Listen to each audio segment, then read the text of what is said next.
The topic of today's video is how to give control in Microsoft Teams.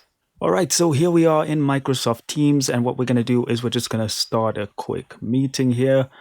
Let's just join these random ones that I've made. And then what you want to do is, of course, share your screen. So we're going to go to the top right and click on share. And then we're going to click on screen.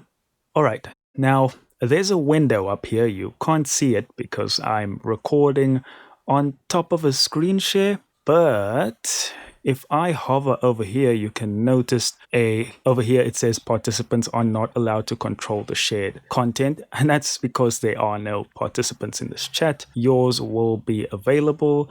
Make sure that that person is using something that can use hardware acceleration, and I am doing this on the app.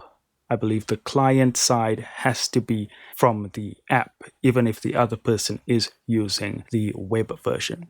So yeah, if I can find one, I will put an idea of what this option looks like, but it is here on the top, and it's basically content sharing.